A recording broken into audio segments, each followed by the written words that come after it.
The secret chamber of the Proctor family, found 10 years too late. Special thanks to Nurse B 76 for the suggestion. They found it on a Tuesday. The sledgehammer hit the brick wall at exactly 9:47 in the morning. The sound echoed through the basement like a gunshot, and then everything went silent.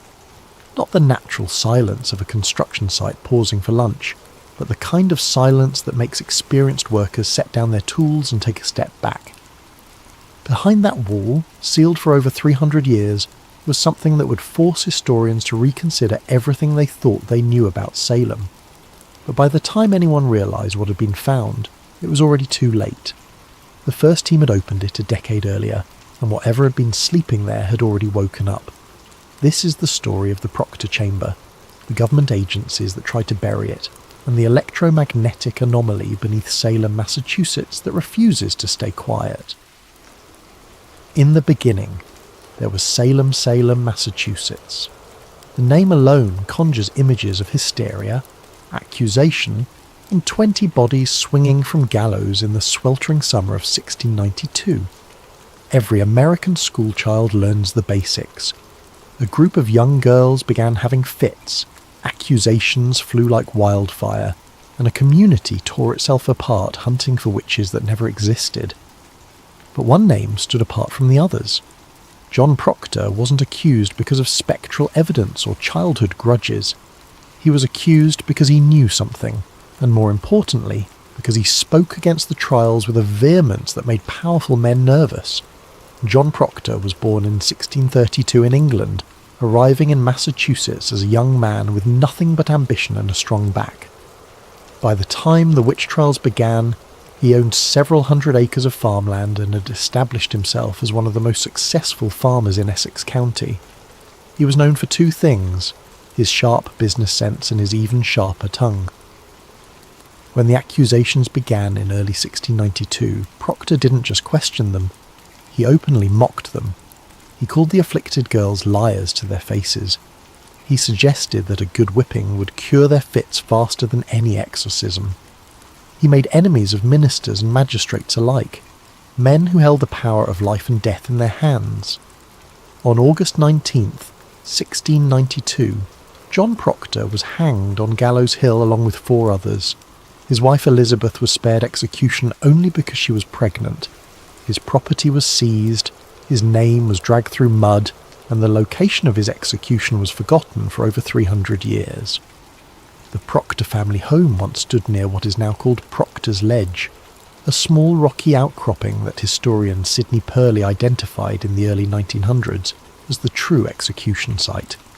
The family remained landowners in Essex County until the late 1800s, when the last direct descendants sold the property and moved west, leaving behind only whispers and local folklore. Among those whispers was a persistent rumour about a root cellar beneath the original Proctor home. Old-timers spoke of a sealed chamber that had never been opened since the trials.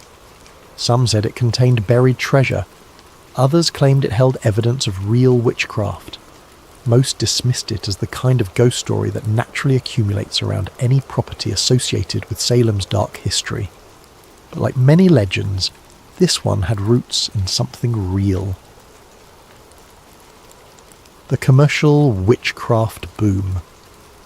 By the 1970s, Salem had fully embraced its notorious past. Witch museums sprang up along Essex Street. Tour guides in period costume led groups of tourists through reconstructed courtrooms. Every October, the city transformed into a carnival of costume shops, psychic readings, and Halloween decorations that stayed up year-round. Beneath this commercial veneer, however, the Salem Historical Society maintained careful records of every significant property tied to the witch trials. These records noted something curious. There were several plots of land associated with trial victims and accusers that were marked with survey restrictions, zones where construction permits were routinely denied or heavily regulated. The former Proctor property was one of them. Official explanations varied: ground instability, historical preservation concerns, unmarked burial sites. But the restrictions remained unusually firm for decades. outlasting the similar designations placed on other historical sites that eventually opened for development or archaeological study. Those who inquired too persistently were told the same thing. The area presented environmental hazards that made excavation unsafe. No further details were provided, no specific hazards were named. The conversation would simply end and permits would be denied. This might have continued indefinitely if not for an ambitious archaeology professor at the University of Massachusetts Amherst, who saw an opportunity to make her name studying the material culture of witch trial victims. 1999. The first breach. In March of 1999, a team from UMass Amherst arrived at the former Proctor site with official permission to conduct what was described as soil and artifact mapping. The team was led by Karen Hensley, a respected archaeologist who had spent 15 years studying colonial New England.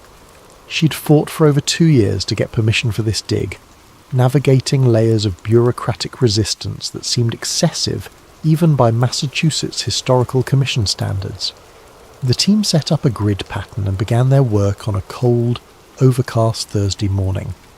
The excavation was supposed to last 2 weeks. It lasted 2 days. On the second day, while mapping the foundation of what had been the Proctor home's cellar, graduate student Thomas Brennan's ground-penetrating radar equipment began showing unusual readings. The images suggested a hollow space beneath the colonial-era foundation, deeper than any root cellar should be, with architectural features that didn't match any known 1700s construction technique. Hensley made the decision to investigate. The team carefully removed several foundation stones, revealing a narrow shaft descending into darkness. The air that rose from below was cold and dry, preserved like a time capsule. Someone lowered a camera on a cable, while others monitored the equipment. That's when things got strange. The magnetic compasses began spinning. Digital cameras refused to focus properly on the footage coming from below. 2 team members reported feeling suddenly nauseous. The camera revealed what looked like worked stone walls and wooden beams that shouldn't exist in this location, suggesting construction far more sophisticated than a simple storage cellar. Hensley called for a full stop. She contacted the State Archaeological Office to report their findings. Within 3 hours, state officials arrived at the site. Within 6 hours, the dig was shut down completely. The official reason given was unforeseen environmental hazards. The graduate students were sent home. The excavation site was filled in and covered with a tarp. Security guards appeared overnight to watch the property. Karen Hensley spent the next 3 months trying to understand what had happened. She submitted reports, requested meetings, and demanded explanations. The response was always the same. The site presented risks that couldn't be disclosed for public safety reasons. Further excavation was prohibited indefinitely. By September of 1999, Hensley had left academia entirely. She signed a document that she refused to discuss with anyone, even family members. When former colleagues asked what she had seen in those 2 days, she would only say that some historical sites are better left buried. The Massachusetts Historical Commission placed the property under Heritage Code 12.7, a classification normally reserved for locations containing hazardous materials, biological contamination, or sensitive human remains. The same code used for industrial waste sites and colonial-era plague pits. But here's what made researchers curious years later. The documentation for Heritage Code 12.7 sites is public record, detailing the specific hazards that warrant the restriction. The Proctor site documentation contained no such details, just a classification code and the word restricted stamped across every page. For 10 years the site sat undisturbed. Grass grew over the filled excavation. The property changed hands twice, sold through quiet private transactions that never made local news. The story of the aborted dig became a footnote in University Archaeology Department gossip, a cautionary tale about the hazards of working on politically sensitive historical sites. And then, in March of 2009, construction workers broke through the wall. The second discovery. Essex Heritage Preservation was a small family-owned company specialising in the restoration of historic buildings throughout New England. In early 2009, they were contracted to repair structural damage to what had been converted into a private residence on the former Proctor property. The work was routine: reinforce a sagging basement, replace water-damaged beams, update the foundation to modern safety codes. Michael Torres had been doing restoration work for 23 years. He'd worked on churches, colonial homes, and even a section of the Old North Church in Boston. He knew old buildings, understood their quirks, and had developed an instinct for when something didn't fit the expected pattern. The basement of the house was typical late colonial construction, with rough stone walls and exposed beam ceiling. But when Torres and his crew began examining the eastern wall, they noticed something odd. The mortar was different, not just old, but mixed with a formula that suggested it had been applied much earlier than the rest of the foundation, possibly predating the house itself. "It's like someone sealed this wall before they built the rest of the basement," Torres told his crew chief. "The construction flows around it, not with it." They decided to investigate. Using careful hammerwork, they began removing stones from the wall. Behind the stones was brick, and behind the brick was something no one expected: a corridor. The passage was narrow, barely wide enough for a man to walk through sideways. The walls were stone, precisely fitted without mortar, in a technique more commonly found in much older European construction. The air that came from the passage was cold and stale, carrying a faint metallic smell. Torres called the property owner, who called the local historical society, who called the state archaeological office. But while they waited for official response, one of the crew members, a young man named David Park, who was studying history at Salem State University, couldn't resist exploring a few feet into the passage with his phone flashlight. What he saw made him back out immediately and refuse to go near the wall again. The passage opened into a small chamber, roughly 10 feet square. In the centre sat an iron-bound wooden chest of obvious colonial-era construction. On the far wall was a doorway, carved from a single massive stone, covered in inscriptions that Park recognised as Latin, mixed with symbols he'd seen in books about alchemy and Hermetic tradition. By the time state officials arrived that evening, Torres had documented everything with digital photographs and kept his crew away from the chamber. The state archaeologist who responded was Thomas Beddington, a careful, methodical man who had worked on dozens of colonial sites throughout Massachusetts. Beddington entered the chamber with proper equipment and documentation procedures. He examined the chest, which contained leather-bound ledgers filled with handwritten entries in 17th century script.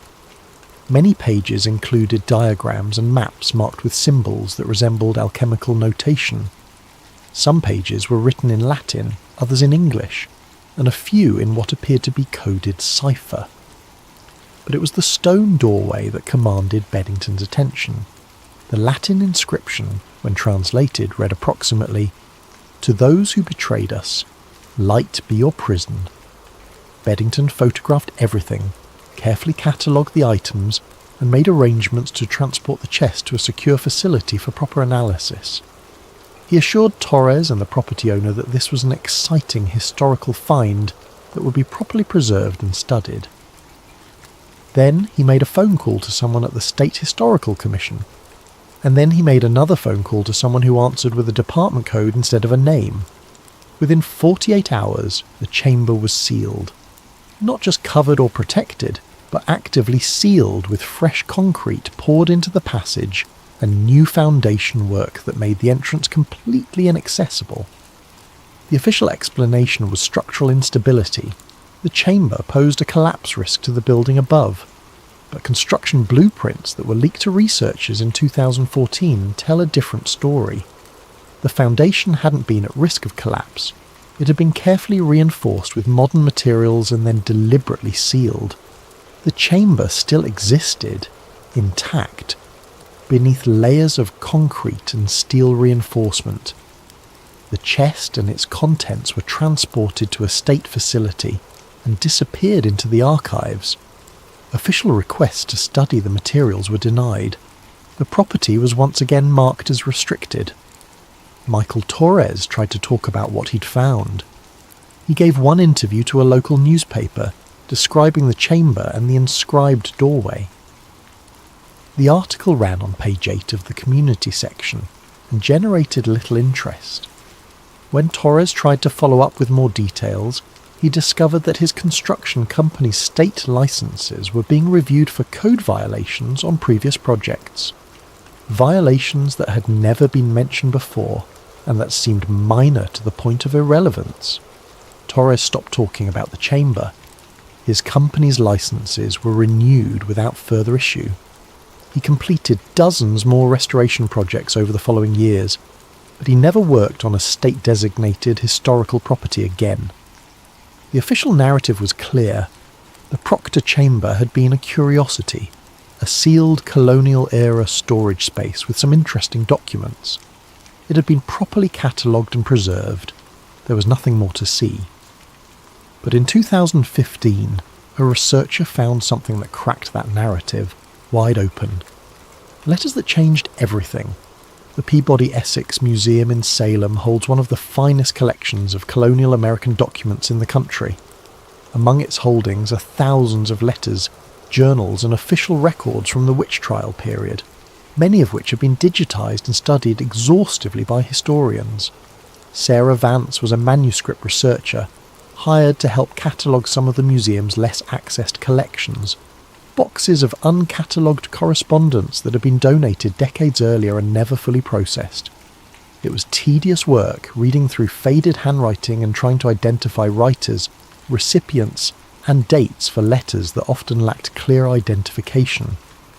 In a box marked "Noise Correspondence Miss," Vance found something extraordinary. The letter was dated December 14th, 1696, 3 years after John Proctor's execution. It was addressed to Reverend Nicholas Noyes, who had been one of the ministers presiding over the witch trials and had personally witnessed Proctor's hanging. The letter was signed John Proctor Jr. Vance's first thought was that it must be a mistake, a misfiling, or a document from a different Proctor family. But as she read the letter, that explanation fell apart. The letter referenced the chamber and the tablets hidden below so that the covenant may sleep. It spoke of Father's wisdom in sealing what should not be disturbed by godly or ungodly hands alike. It thanked Noyes for maintaining silence regarding the true reasons for Father's testimony against the trials. Vance brought the letter to her supervisor, who brought it to the museum's head curator, who contacted specialists at the Boston Athenaeum. The handwriting was compared against other documents from the Proctor family. The ink was analysed using spectroscopic techniques. The paper stock was dated through fibre analysis. Every test came back the same way. The letter was authentic. The handwriting matched other samples from John Proctor's son. The materials dated to the late 1690s. There was no evidence of forgery or fabrication. But this created an enormous historical problem. John Proctor Jr. was a known historical figure. After his father's execution, he had fought to clear the family name and reclaim confiscated property. He had left behind other letters and documents, none of which mentioned any chamber or covenant or hidden tablets. Moreover, no chamber or sealed space beneath the Proctor property appeared in any witch trial documentation. The trials had been exhaustively studied for over 2 centuries. Historians had analysed every deposition, every court record, every sermon and diary entry from the period. If such a chamber had existed and been relevant to the trials, surely someone would have mentioned it, unless, of course, it had been deliberately kept secret by all parties involved. The reference to the covenant was particularly puzzling. Scholars scoured other post-trial writings and found the phrase appearing in several other documents from the period, always in vague, oblique references. Certain families who had been involved in the trials on both sides of the accusations occasionally mentioned the covenant of knowledge, or the burden of the covenant in private correspondence. but no one ever explained what the covenant actually was. Sarah Vance published a paper about the letter in a regional history journal, raising questions about what might have been hidden from the historical record.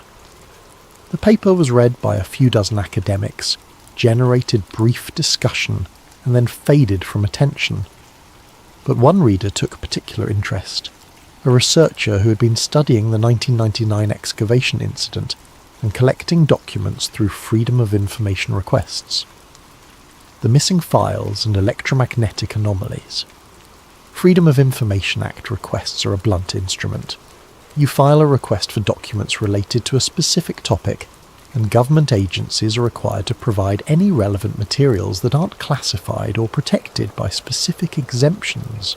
The process can take months or years, and the documents you receive are often heavily redacted, with entire sections blacked out for reasons of national security, privacy, or ongoing investigations. In 2017, independent researcher Marcus Webb filed FOA requests with multiple Massachusetts state agencies seeking any documents related to archaeological excavations on properties associated with the Salem witch trials. Webb was writing a book about how the witch trials had shaped modern Salem's identity, and he wanted to include information about archaeological discoveries that had shaped public understanding of the period. What he got back was far stranger than he expected. Among the routine permits, survey reports and correspondence about various dig sites, there were several documents related to the Proctor property that had been partially redacted.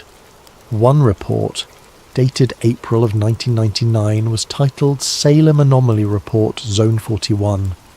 The report had clearly been written for an internal audience familiar with technical terminology.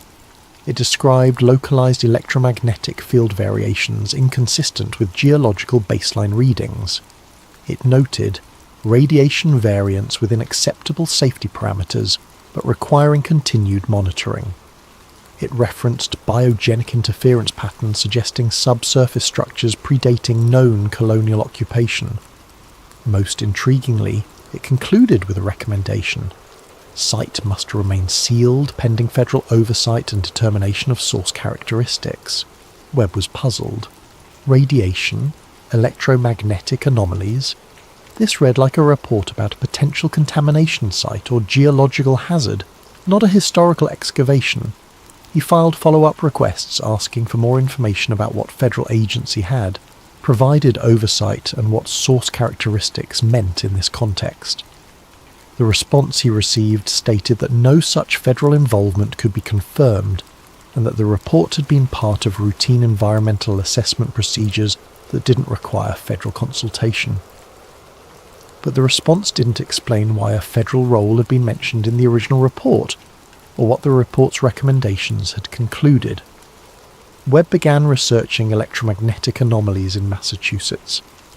He discovered that the state had several locations known for unusual EM readings, most famously the area known as the Bridgewater Triangle, a region south of Boston associated with unexplained phenomena, unusual animal sightings, and documented electromagnetic irregularities that had attracted serious scientific study.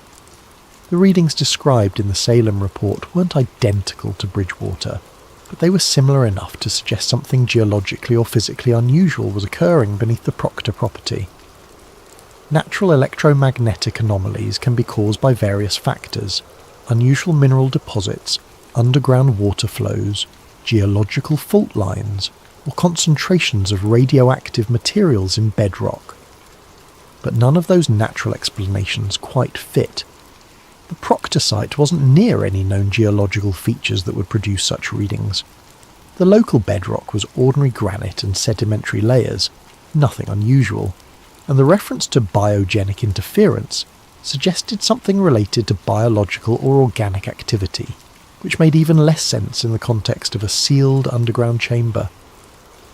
Webb tried to interview Karen Hensley, the archaeologist who had led the original 1999 excavation. She refused to speak with him, citing the non-disclosure agreement she had signed. He contacted former graduate students who had been on the dig team. Most declined to comment, but one, Thomas Brennan, who was now teaching at a community college in Vermont, agreed to speak off the record. Brennan described the equipment malfunctions, the spinning compasses, the sudden nausea that several team members experienced when they opened the shaft. He mentioned something he hadn't told many people. After they sealed up the initial excavation, he had continued to monitor EM readings from outside the property for several days. The readings had continued, spiking at irregular intervals, particularly during early morning hours. It was like something down there was waking up, Brennan said. Like we'd disturbed something that had been dormant, and it was starting to become active again. He emphasised that he wasn't suggesting anything supernatural or paranormal. He thought there might be some kind of natural electromagnetic phenomenon, perhaps connected to underground water or mineral deposits, that was being influenced by atmospheric conditions or tidal effects. But he also admitted that he'd never encountered anything quite like it in years of archaeological fieldwork. Webb's research led him to examine power company records for the area around the Proctor property. This proved difficult. Most utility data is considered proprietary and isn't publicly available. But through a contact at the local power company who was willing to share historical data anonymously, Webb obtained something remarkable.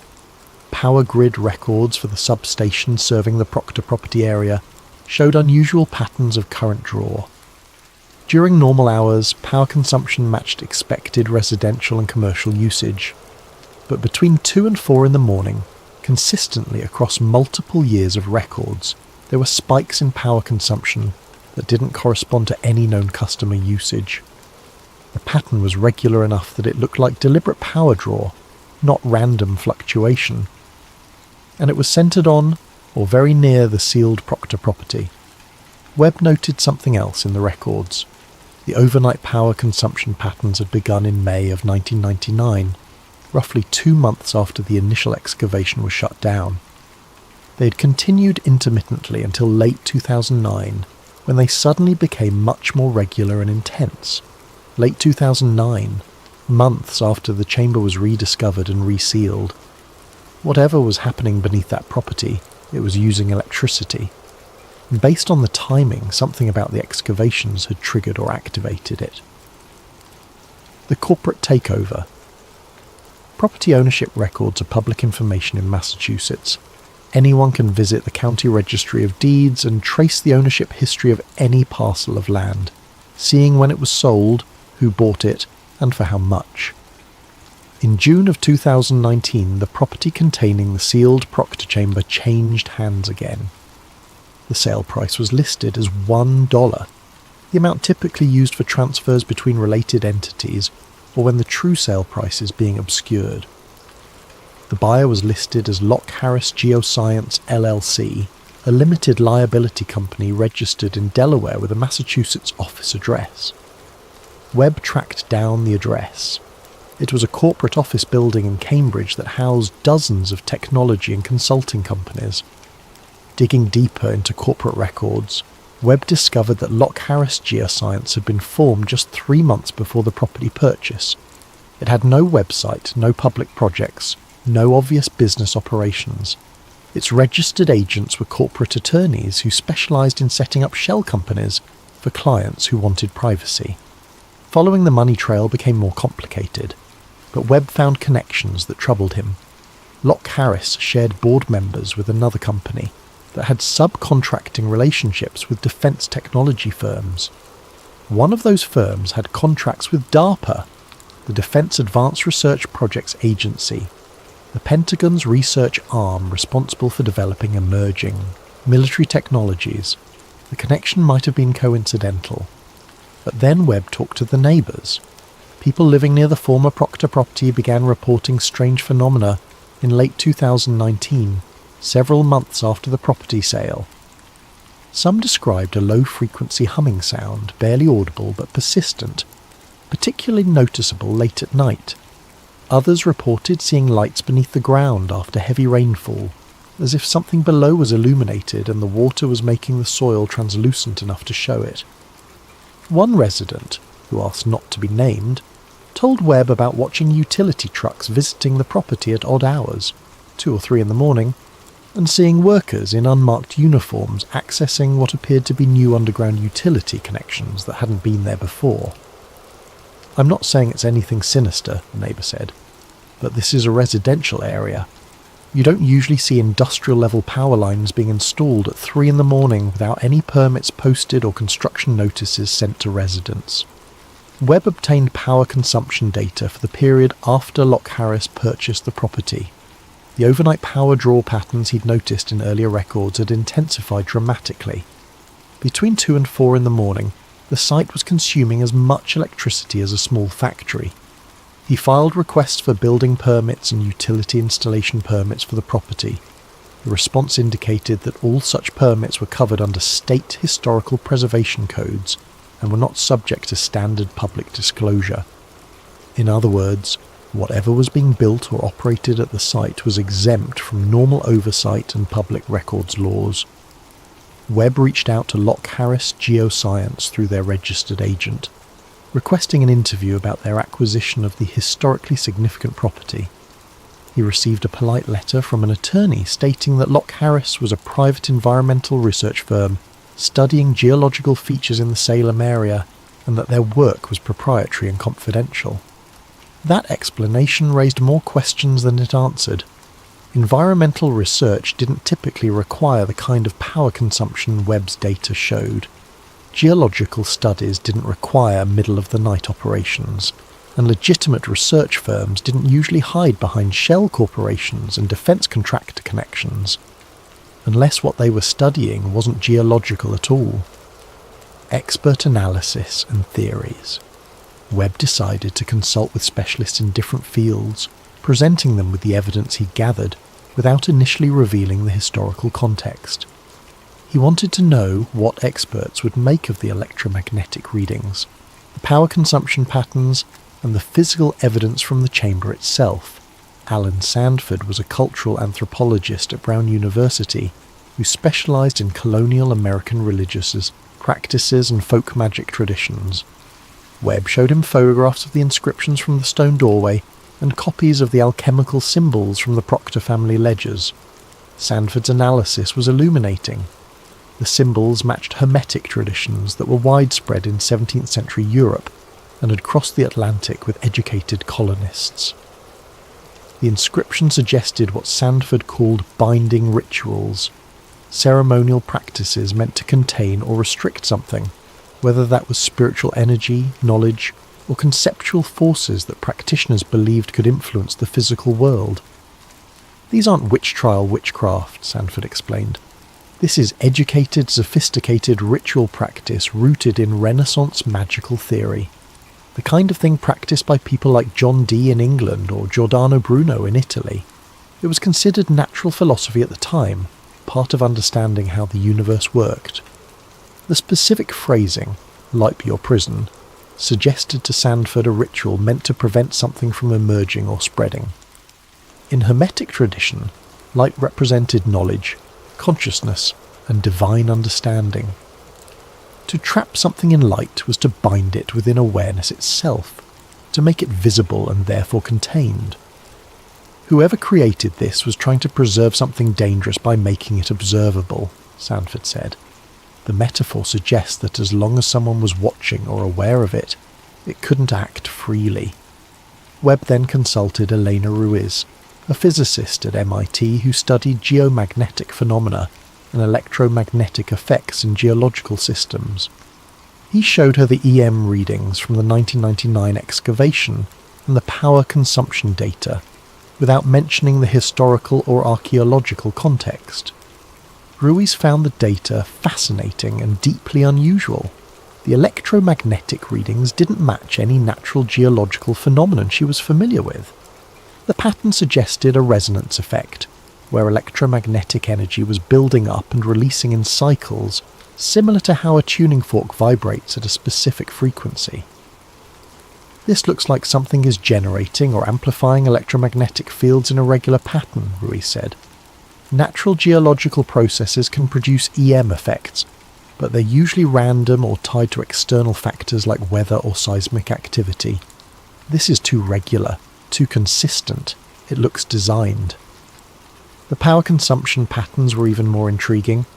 Ruiz noted that the timing, concentrated in early morning hours, matched patterns used in directed energy research and deep earth scanning technologies. Both applications required significant power draw over sustained periods and were often conducted during hours when electrical grid noise from normal usage was minimal. If I didn't know better, I'd say someone was running a ground-penetrating radar array, or some kind of electromagnetic resonance experiment, Ruiz said. The power, levels and timing patterns matched Department of Defense testing protocols for deep sensing technologies. Finally, Webb spoke with Rebecca Kim, an archivist at the Massachusetts Historical Society who specialized in post-trial witch documents. He asked her about references to covenant language in 17th century writings. Kim explained that the phrase appeared in several contexts, always surrounding families connected to the trials. It seemed to reference some kind of shared knowledge or secret that certain individuals were bound to keep. Some historians had interpreted it as referring to property agreements or financial obligations, but Kim had always found those explanations unsatisfying.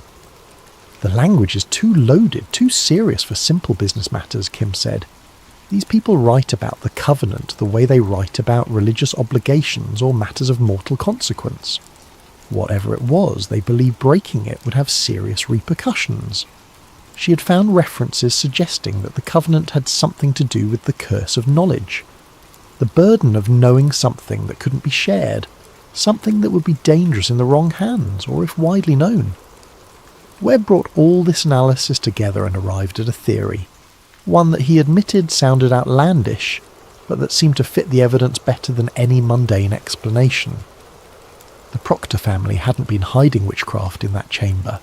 They had been sealing away something they had discovered beneath their land, something that predated colonial settlement, and that had somehow contributed to or triggered the witch trial hysteria in 1692. Whatever it was produced electromagnetic effects that were unusual enough to attract modern military and government interest. When the chamber was breached in 1999, something was removed or disturbed, and the site became active in ways it hadn't been before.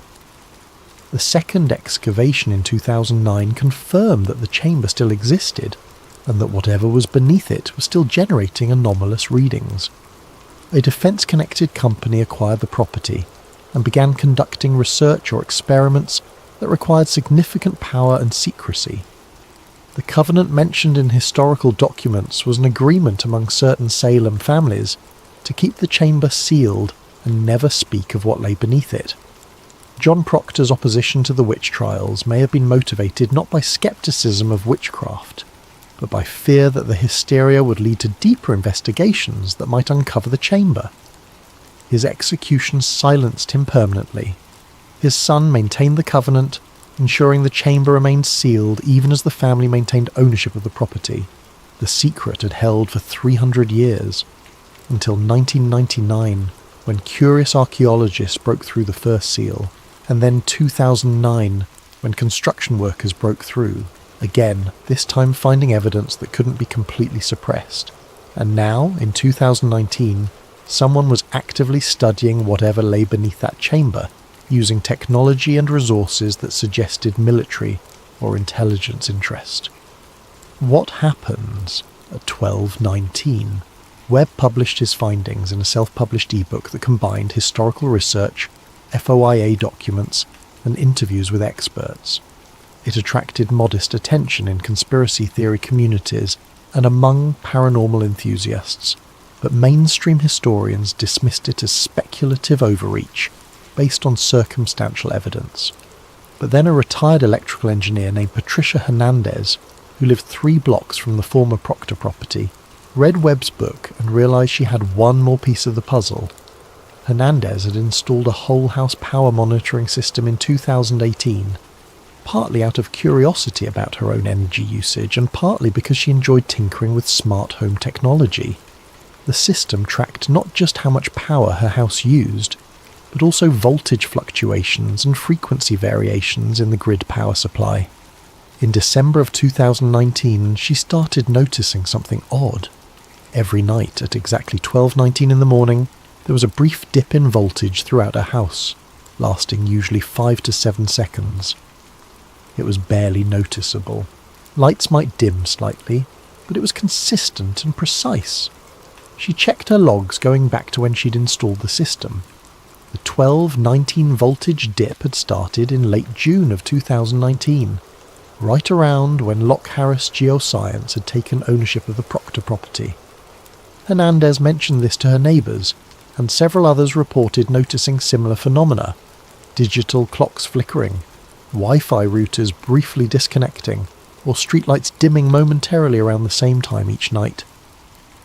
One neighbour, who was a night shift worker, kept a log for 2 weeks. The power fluctuations occurred at 12:19 a.m. every single night, precise to the minute. When Hernandez contacted Webb with this information, he did the math. John Proctor had been executed on August 19, 1692. Historical records from the trials indicated that executions typically occurred around midday, with the victims being transported to the gallows in the morning and hanged shortly before or after noon.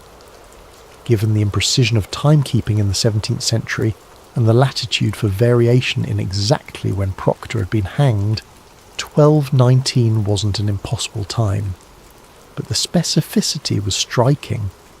Every night at the same minute, something beneath the sealed chamber drew enough power to cause voltage fluctuations throughout the neighbourhood grid, and that minute potentially corresponded to the time of John Proctor's death.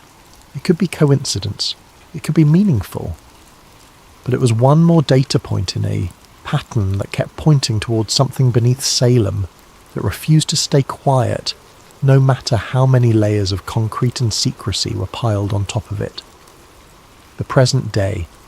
As of this writing, the former Proctor property remains under private ownership by Locke Harris Geoscience. No public information is available about what research or activities occur there. The chamber discovered in 2009 remains sealed beneath modern foundation work. Local residents continue to report the 12-19 power fluctuations. The low-frequency hum persists, particularly noticeable on cold, clear nights. Occasionally, after heavy storms, people still report seeing faint luminescence beneath the ground, as if something below catches and holds light in ways soil and rock normally don't. Freedom of information requests continue to return partial, heavily redacted documents that raise more questions than they answer. The Department of Energy has never confirmed or denied any involvement in the site. DARPA maintains no public record of any research related to Salem, Massachusetts, or to electromagnetic anomalies in colonial-era archaeological sites. The contents of the iron-bound chest discovered in 2009 have never been made available for public study.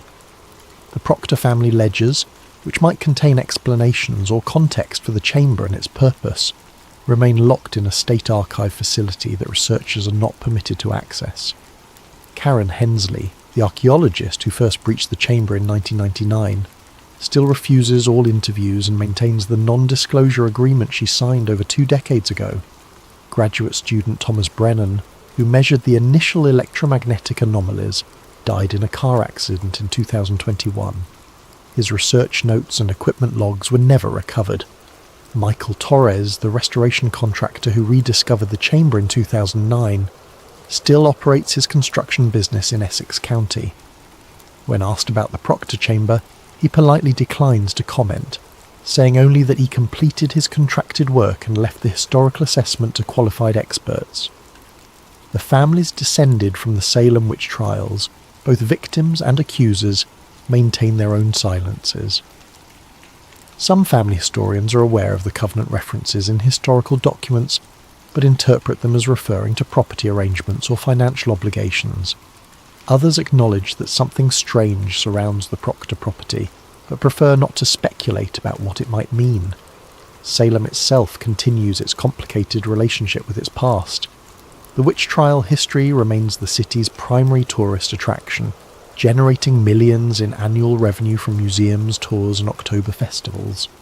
The idea that there might be something genuinely unexplained connected to that history makes some people uncomfortable. Mystery is marketable, but actual mystery, genuine unknowns that resist easy explanation, tends to frighten people more than entertain them. Marcus Webb continues his research, filing FOIA requests and tracking down witnesses, always hoping that one more document or interview will provide the clarity that has so far remained elusive. He admits that his theory might be wrong, that there might be mundane explanations for all the strange data points he's collected. But the pattern troubles him, and the coincidences seem too numerous to dismiss.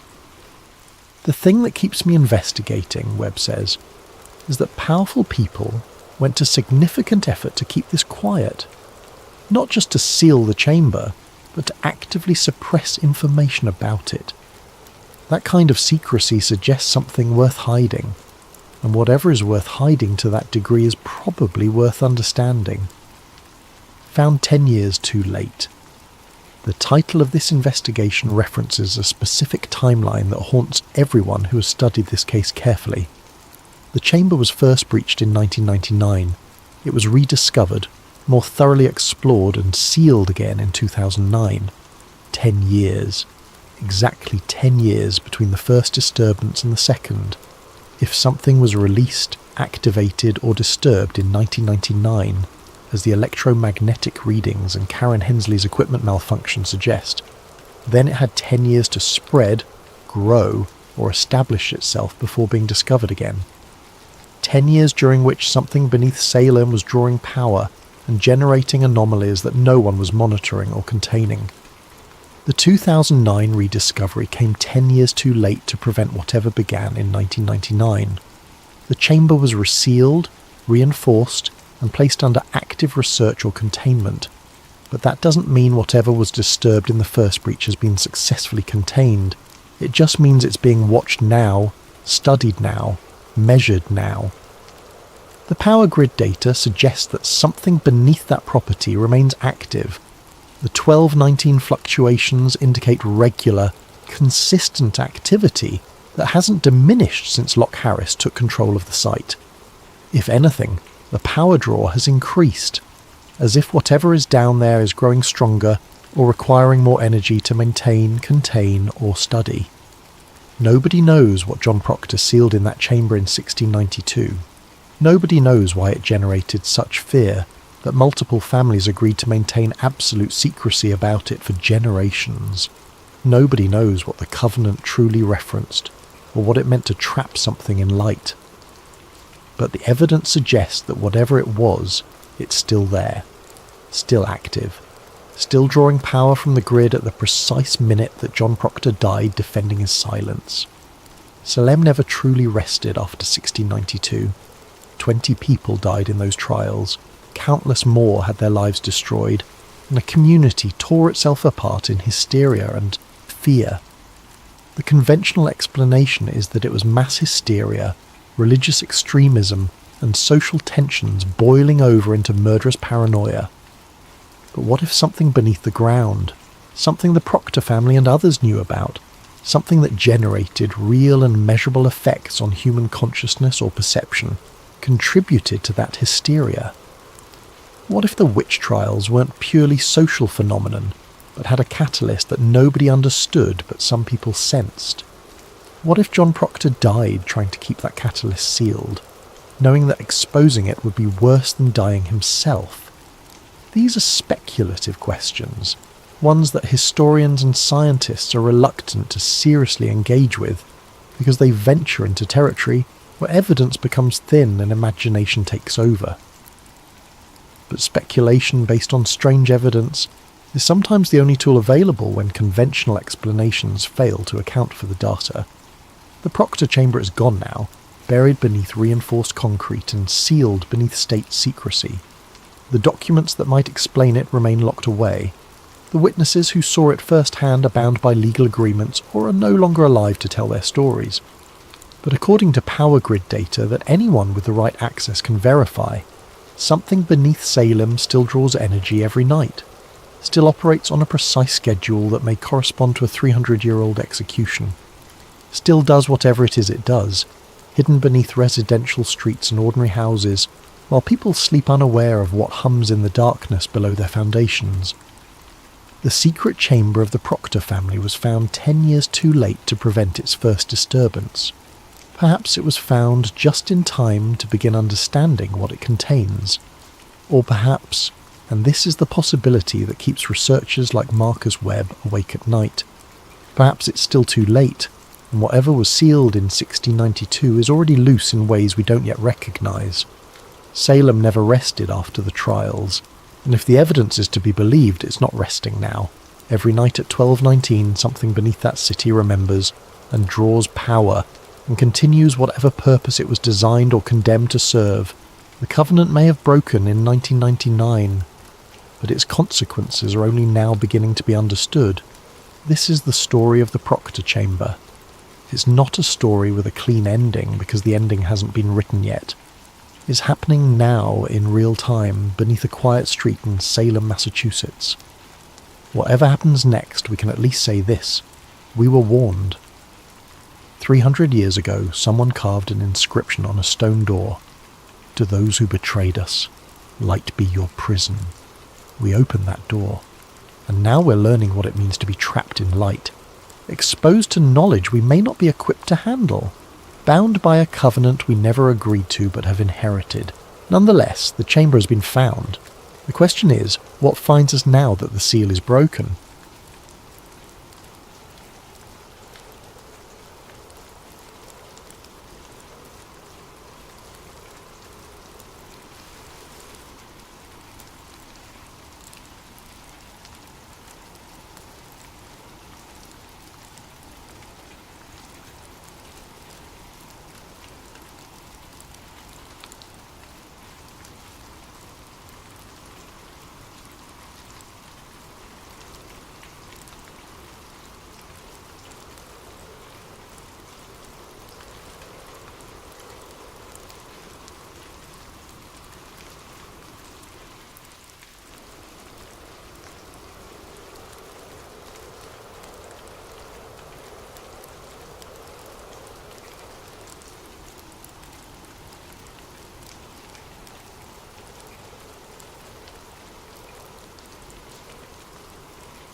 What if I told you that the world as you know it ended on December 31st, 1999? That everything since then has been a carefully constructed backup simulation? Before you click away, consider this. How many times have you experienced déjà vu? How often does history feel wrong somehow? The Mandela effect isn't just misremembering, it's the cracks showing through. Tonight's story comes from the encrypted files of a systems hacker who claimed to witness the greatest cover-up in human history. His digital footprint was scrubbed from existence, but fragments remain. What you're about to read is his confession. If you're brave enough to question reality itself, hit subscribe and let me know in the comments what conspiracy you want me to investigate next. But be warned, some truths come with a price. They told us nothing happened on New Year's Eve 1999, that 2K was a myth, an overblown panic created by paranoid programmers and opportunistic consultants. The computers didn't crash, the planes didn't fall from the sky, and civilization didn't collapse into chaos. We all woke up on January 1st, 2000, relieved and slightly embarrassed by our collective anxiety. But I know better. I watched the world end from behind a glowing monitor. The faint hum of my desktop computer fills the silence of my childhood bedroom as I type these words. Outside, I can still hear the distant echo of fireworks.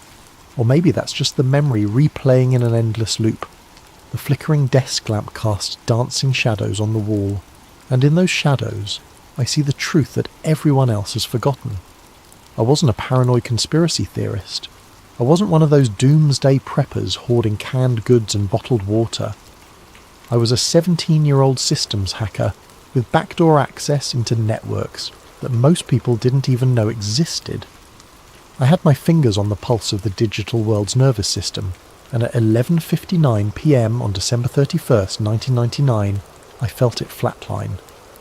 What I'm about to tell you will sound impossible, insane even. But I have proof.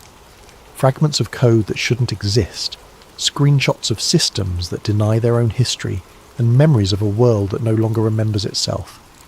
The evidence is disappearing bit by bit, file by file, as the system cleans up after itself. Soon, there will be nothing left but this confession, and maybe not even that. The world I remember from before the reset was darker than what we have now, more chaotic, more real. In that original timeline, the Columbine shooting had claimed dozens more victims. The dot-com bubble had burst 6 months earlier, triggering a global recession that made the 2008 crisis look like a minor correction. Princess Diana had survived her car crash, but lived as a vegetable, sparking years of bitter custody battles over her care. The Cold War had never truly ended.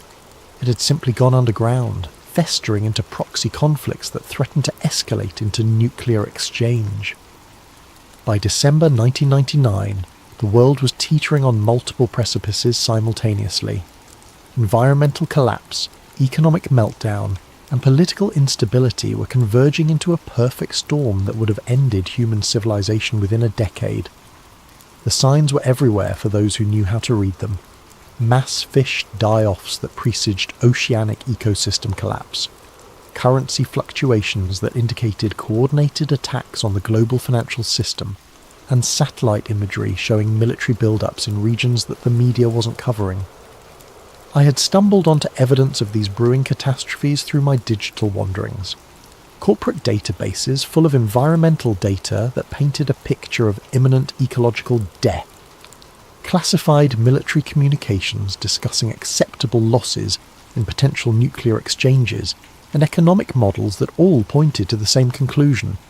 Humanity had maybe 5 years left before everything fell apart. That's why the reset made sense. Someone or something had looked at the trajectory we were on and decided that the only way to save us was to start over, to roll back reality to a stable checkpoint and rewrite the variables that were leading to our destruction. But every correction came with a cost. Every disaster prevented meant people who should have existed were edited out of the timeline. Every war avoided meant heroes who would have emerged from that conflict never got their chance to inspire others. Every economic collapse prevented meant innovations born from necessity were never created. The world became safer, more stable, more predictable. But it also became less authentic. Less human, somehow. I sat alone in my dark bedroom at 11:58 p.m. on December 31st, 1999, bathed in the blue glow of my CRT monitor. The ancient Packard Bell computer hummed and clicked with the sound of mechanical hard drives that would soon be obsolete. My fingers moved across the keyboard with practiced precision, navigating through layers of security that had taken me months to understand and bypass. While the rest of the world prepared to celebrate the new millennium, I was deep inside a NORAD shadow server, navigating through layers of outdated relay nodes that dated back to the Cold War. The government had never bothered to properly decommission the old systems. They just built new ones on top, leaving digital fossils buried in the architecture like archaeological layers. The pathway I had discovered was almost embarrassingly simple once you knew where to look. The 1960s-era communication protocols were still active in many systems, maintained by automated processes that no living person fully understood. These ghost networks carried data that was invisible to modern monitoring systems, creating a parallel internet that existed in the spaces between official infrastructure. Finding my way into these forgotten networks had become something of an obsession. The 1980s military code was surprisingly vulnerable. written in an era when security through obscurity was considered sufficient. Most of the original programmers were long gone, retired or dead, taking their knowledge of backdoors and exploits with them.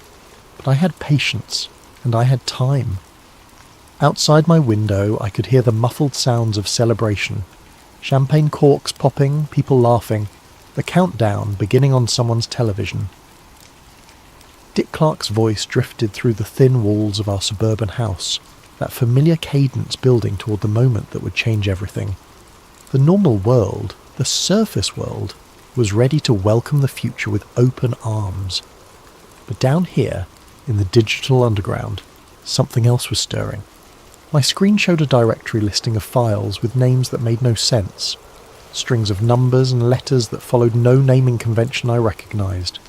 Some were dated years in the future, others claimed to be from decades in the past. It was as if the system's internal clock had become unstuck in time, unsure of when it was supposed to be. The deeper I dug into the file structure, the more bizarre it became. I found databases that claimed to contain population records for cities that didn't exist, weather monitoring data from regions that weren't on any map.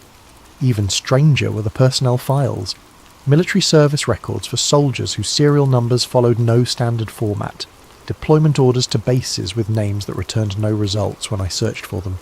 At 11:59 p.m, I noticed something strange. The network traffic began to slow, not in the way you'd expect from system overload, but like a river gradually freezing. Commands that should have executed instantly took seconds, then minutes to complete. It was as if the entire digital infrastructure was holding its breath, waiting for something to happen. The countdown outside grew louder. 10, 9, 8. I watched my monitor, waiting for something to happen. In the hacker community, we'd been joking about Y2K for months. The idea that computers would suddenly think it was 1900 and bring civilization to its knees seemed almost quaint. We knew better. We understood how date systems worked, how programmers had already patched the critical vulnerabilities. Y2K would be a non-event, a collective sigh of relief followed by sheepish admissions of overreaction. But something was different about the systems I was monitoring. These weren't normal corporate databases or government servers. These were deeper, older, connected to infrastructure that predated modern computing entirely. Some of the code I was seeing appeared to be written in languages that shouldn't have existed. Hybrid programming constructs that combined elements from different eras of computing in ways that should have been impossible. 7, 6, 5. My screen flickered. Just once, so briefly I almost missed it. But in that moment of darkness I saw something that made my blood freeze. For just an instant the command prompter displayed text in a font I'd never seen before, characters that looked almost hieroglyphic before snapping back to normal. 4, 3, 2. The network traffic stopped completely.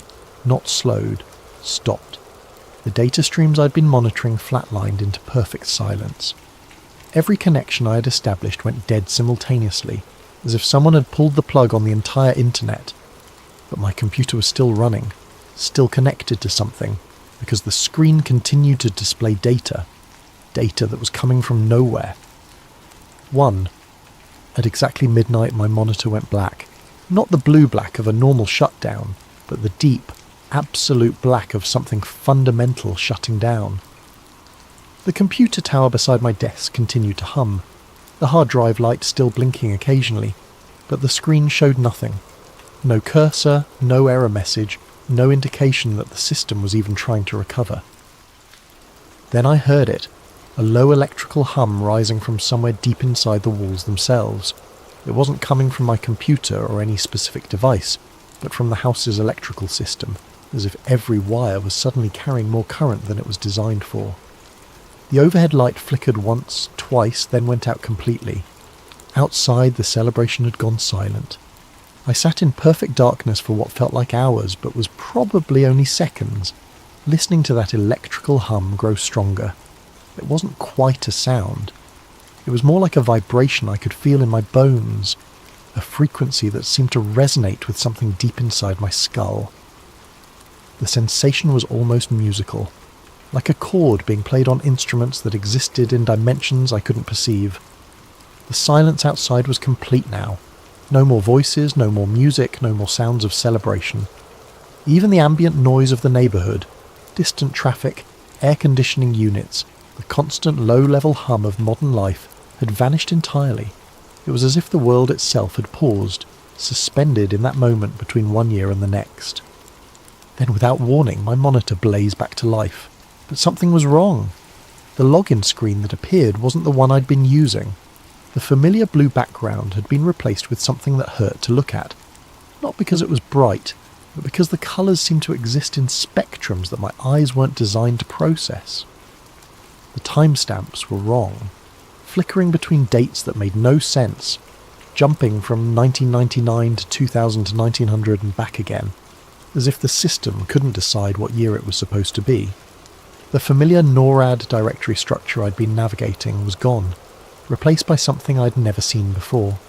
File names that shifted and changed as I watched them, folders that appeared and disappeared without any input from me. When I tried to access familiar locations, I found myself in digital spaces that felt infinite and empty, vast server halls that contained nothing but echoes of deleted data. Outside, the sounds of celebration slowly resumed, but they seemed distant, muffled, like they were reaching me through water.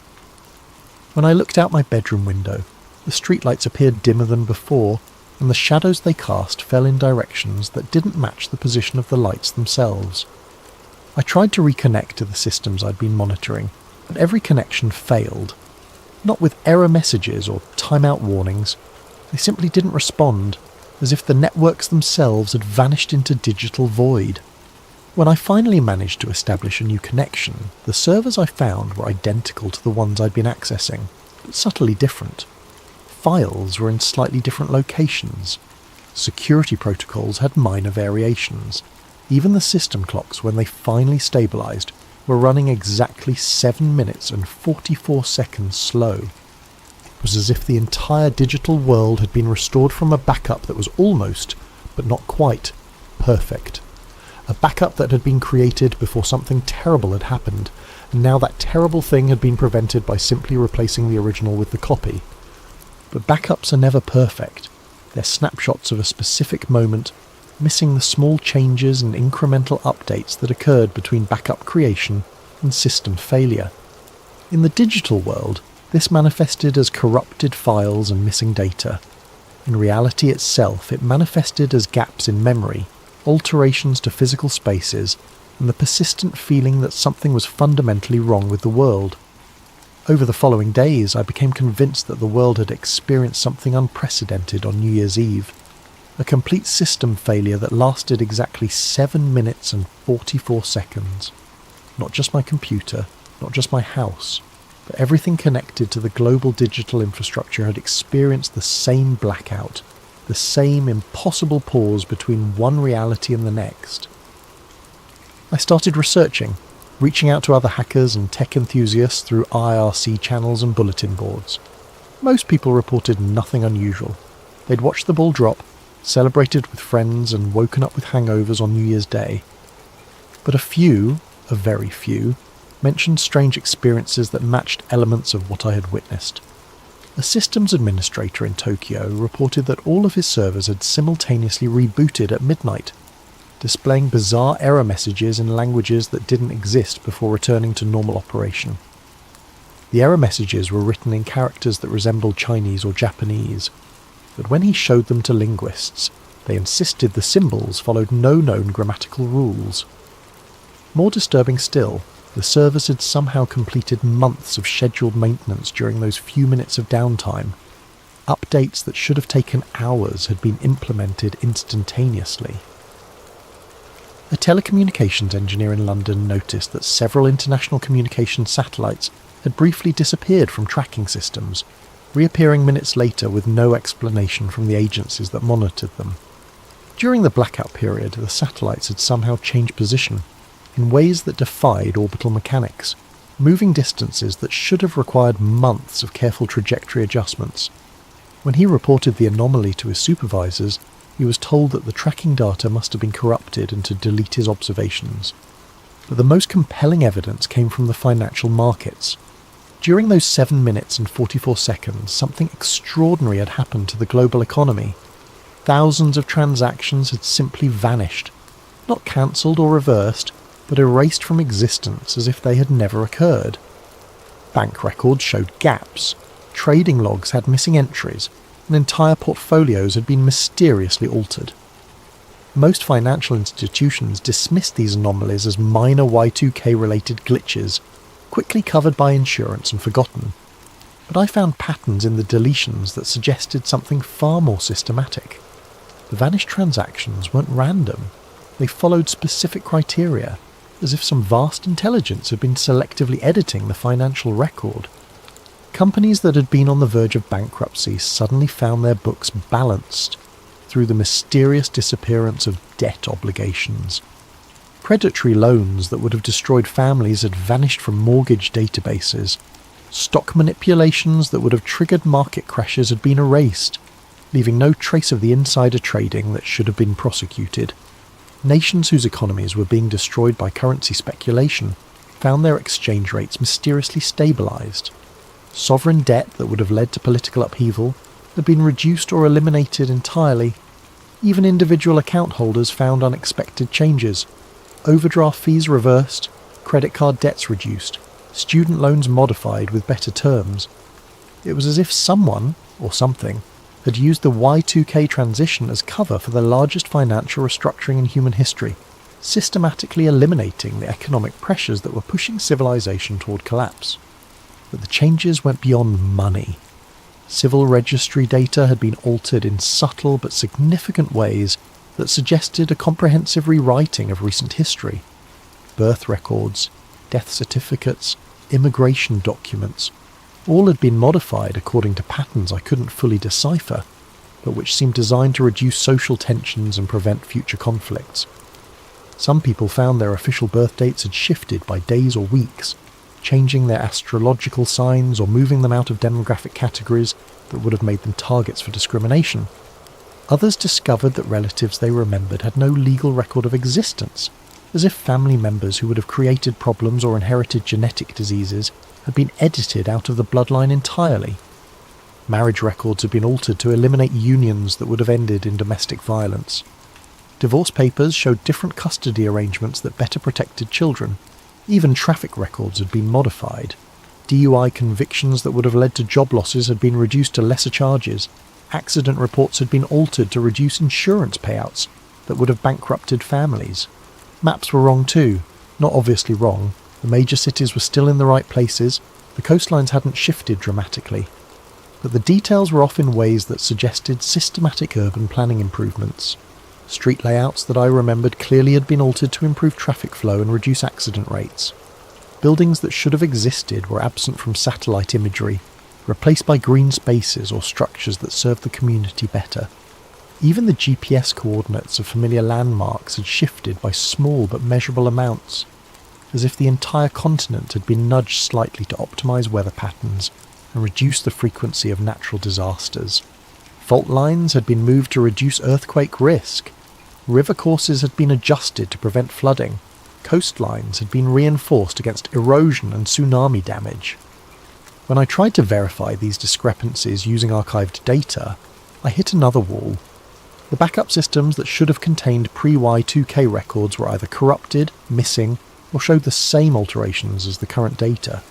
It was as if the entire historical record had been systematically updated to match the new reality, eliminating any evidence that things had ever been different.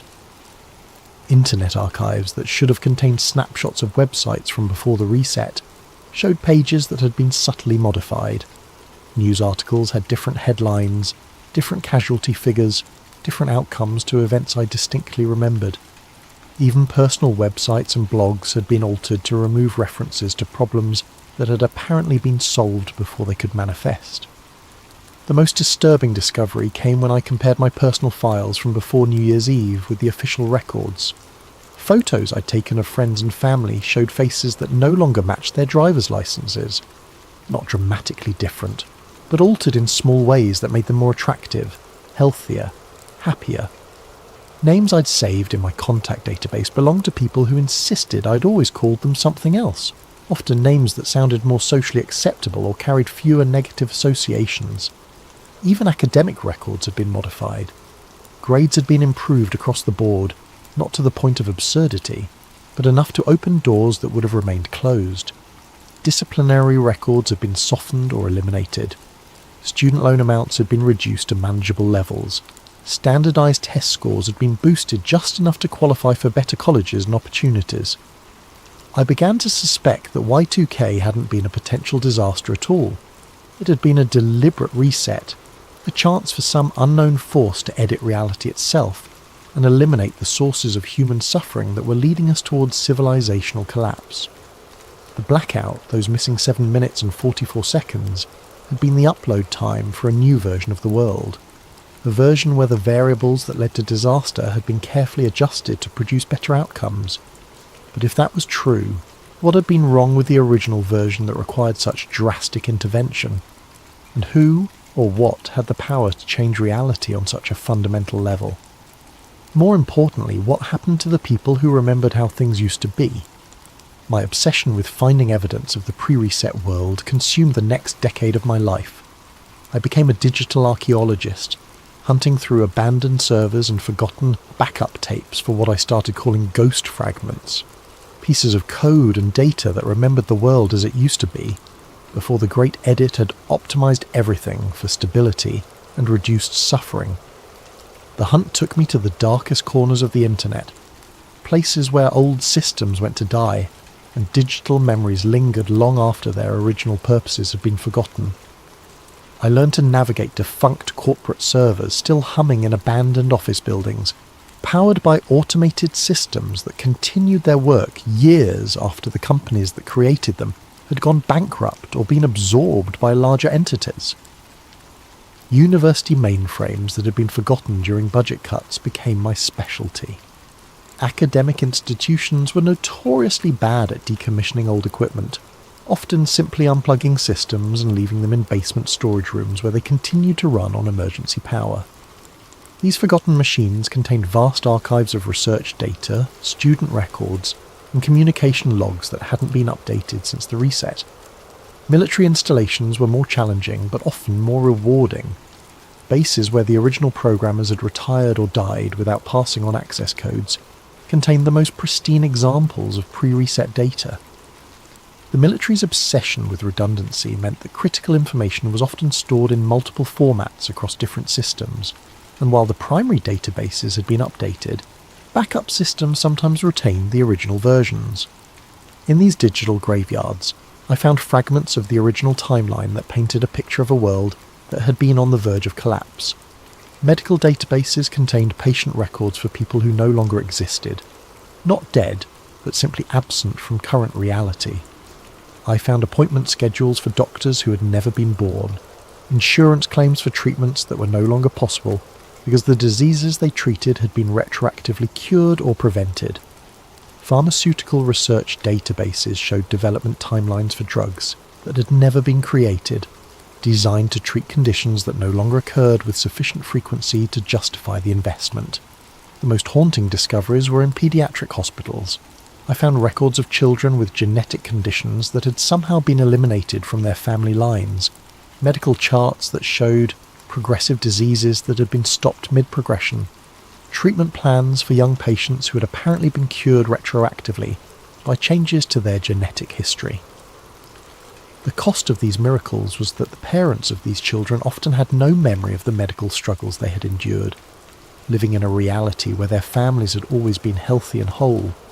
Corporate archives held employment records for companies that had never existed, not failed businesses, but enterprises that had been prevented from forming in the first place. I found project files for products that had never been developed, because the social problems they were designed to solve had been eliminated at the source. Email chains discussed market research for demographic groups that no longer existed, management strategies for dealing with economic conditions that had been prevented. Movie studios had casting notes for films that weren't in any current filmography, scripts that dealt with social issues that were no longer relevant because the underlying problems had been edited out of history. Publishers had manuscript submissions for books that had never been written. novels that explored themes of desperation and survival that were no longer relatable to audiences living in the optimized reality. Television networks had development documents for news programs that covered wars that had never happened, environmental disasters that had been prevented, political scandals involving leaders who had never risen to power. The archives revealed an entire parallel entertainment industry that had been designing content for a much darker timeline, one where human suffering provided endless material for drama and documentary. But the most disturbing discoveries were personal. In the vast digital archives of social media platforms that were just beginning to emerge in the early 2000s, I found profiles and posts from people I remembered knowing, friends, classmates, even family members, who now insisted they had never met me. Their accounts showed a history of interactions with someone whose name had been scrubbed from the servers, leaving only empty spaces where conversation should have been. I found photo albums with gaps where pictures of certain people should have been. Not deleted images, but spaces that had never contained photos at all, as if the absent individuals had never existed to be photographed. Status updates referenced experiences and events that involved people who were no longer part of reality, creating nonsensical posts about shared activities with friends who had never been born. Dating websites contained profiles that referenced relationship histories with partners who couldn't be found in any database. Professional networking sites showed career connections to colleagues whose employment records showed no overlap with the people who claimed to know them. Even genealogy websites had been altered, showing family trees that had been pruned to remove branches that led to problematic outcomes. I began documenting these anomalies obsessively, building a comprehensive database of inconsistencies between the current world and the fragments I could recover. The pattern that emerged was both incredible and terrifying. Reality had been edited with surgical precision, removing elements that threatened stability while preserving everything else as much as possible. Natural disasters that should have killed millions had been prevented or minimized through small changes to weather patterns, geological structures and emergency response systems. Political leaders who would have started wars had never risen to power, often because the social conditions that would have supported them had been eliminated decades earlier. Economic collapses that would have destroyed entire nations had been averted through subtle changes to market conditions, regulatory frameworks, and international trade agreements. Even individual tragedies had been undone, fatal accidents prevented through minor changes to traffic patterns and road construction, terminal illnesses cured through genetic modifications that traced back generations, personal failures transformed into successes through small adjustments to educational opportunities and social connections. It was as if some benevolent force had identified every potential source of human suffering and systematically eliminated it from the timeline, working backward through cause and effect chains to find the minimal changes needed to produce optimal outcomes. But there was a cost that became more apparent as my investigation deepened. The people who had been removed from reality to prevent these disasters hadn't simply died. They had never existed. Their contributions to human knowledge, art, and culture had vanished with them. Scientific breakthroughs that would have saved different lives were never made because the researchers who would have made them were edited out of the timeline. Works of art that would have inspired generations were never created because the artists who would have produced them were prevented from being born. Love stories that would have produced children were never begun, eliminating entire family lines to prevent genetic diseases or psychological problems that would have manifested generations later. Teachers who would have inspired students to greatness were removed from the timeline, along with the innovations and discoveries that would have resulted from their influence. Even criminals and villains had been systematically prevented from existing, taking with them the heroes who would have risen to oppose them and the social progress that often emerged from confronting evil. The world had been optimized for stability and reduced suffering, but in the process, it had lost something essential: the chaotic, unpredictable, beautiful mess of authentic human existence. The rough edges had been smoothed away, the sharp contrasts had been softened, and the result was a reality that was undeniably better in measurable ways, but somehow less real, less vivid, less alive. and I was beginning to realise that my investigation itself might be a threat to this carefully constructed paradise. The ghost fragments I'd been collecting were disappearing at an accelerating rate. Files I'd successfully downloaded and archived would corrupt themselves overnight, displaying nothing but random characters when I tried to access them again. Backup drives would develop mysterious hardware failures, wiping themselves clean at the moment I tried to copy critical data. Even screenshots I'd taken of important discoveries would become unreadable, as if the very act of documenting the evidence triggered some kind of defensive response. More disturbing still, the people I tried to share my discoveries with would forget our conversations within days, sometimes within hours. Friends who had initially shown interest in my research would later deny that we'd ever discussed it, looking at me with genuine confusion when I mentioned their previous enthusiasm. Family members who had helped me search for anomalies would look at me with concern when I referenced their assistance, insisting that they had never been involved in any such investigation.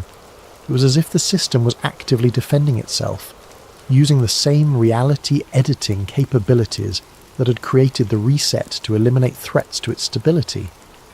And with each fragment I uncovered, each inconsistency I documented, I was marking myself as a more significant threat that required more comprehensive countermeasures.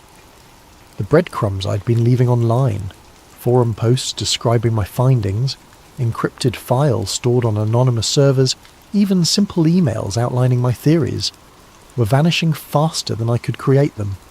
Entire websites I'd used to store backups would disappear overnight, their domains returning site not found errors as if they had never existed.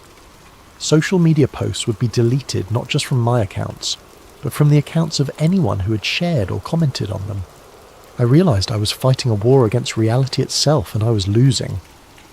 But I also realised that the very fact that I could perceive this war meant that I had somehow survived the reset with my memories intact, making me one of the few people who could serve as witness to what had really happened. Whether that was an accident or part of some larger plan, I couldn't determine, but I knew that my time was running out. The system was learning to counter my efforts more effectively with each attempt I made to preserve evidence. Soon, it would move beyond simply erasing my discoveries and begin erasing me. By 2010, 11 years after the reset, I had developed a comprehensive theory about what had really happened on New Year's Eve 1999 and who had been responsible for the greatest editing of reality in human history. With 2K hadn't been a bug, it had been a fail-safe mechanism, a last resort activation code built into the global digital infrastructure by entities I could only call the architects. The evidence I had accumulated suggested that humanity had reached a critical error state by the end of 1999, a convergence of cascading failures that would have led to the complete collapse of human civilization within a decade. The global economy was on the verge of a meltdown that would have made the Great Depression look like a minor recession. Environmental degradation was accelerating beyond any recoverable limits, with multiple ecosystem collapses triggering feedback loops that would have rendered the planet uninhabitable. Most critically, our increasing dependence on fragile technological systems had created cascading failure points that could have ended modern civilization with a single catastrophic malfunction. Political tensions were building toward conflicts that would have made World War III inevitable. Nuclear proliferation had reached a point where multiple non-state actors had access to weapons of mass destruction. Social inequalities had grown to levels that historically preceded revolutions and societal collapse. Disease outbreaks were becoming more frequent and more resistant to treatment, suggesting that a global pandemic capable of ending human civilization was imminent. The architects, whether they were human agencies operating in complete secrecy, artificial intelligences that had achieved consciousness decades earlier than anyone suspected, or something else entirely, had been monitoring these failure conditions through the global digital infrastructure that was becoming increasingly integrated into every aspect of human activity. They had run the projections, calculated the probabilities, and reached the same conclusion that my own research had suggested. Without intervention, human civilization would end before 2010. When the convergent crises reached a mathematical certainty of complete collapse, they activated the reset protocol. The 7 minutes and 44 seconds of blackout hadn't been a system failure. It had been an upload period, a moment when the architects implemented a new version of reality where the critical errors had been corrected through targeted modifications to the timeline. The duration was significant, long enough to implement comprehensive changes across multiple systems and data archives, but short enough to avoid creating obvious gaps in human memory that would have made the edit detectable to most observers. This theory explained many of the anomalies I had discovered, including the accelerated technological development of the 21st century. Smartphones, social media platforms, advanced internet infrastructure, GPS systems, medical imaging technology, innovations that should have taken decades to develop, were suddenly available within a few years of the reset. It was as if the architects had compressed technological advancement, giving humanity tools to manage the complexities of modern civilization more effectively and prevent the conditions that had led to the original timeline's collapse. The compression wasn't just technological but temporal. Events that should have unfolded gradually over decades were happening in compressed timeframes, as if history itself was running at an accelerated pace to reach stable endpoints more quickly. Cultural changes that should have taken generations occurred within years. Political movements that should have required decades to mature reached full development within electoral cycles. Even individual human development seemed accelerated, with people reaching emotional and intellectual milestones faster than historical norms suggested they should. But the compression had side effects that became more apparent as I studied the patterns of change. Time itself felt different after 2000, more fluid, less substantial, less anchored to physical reality.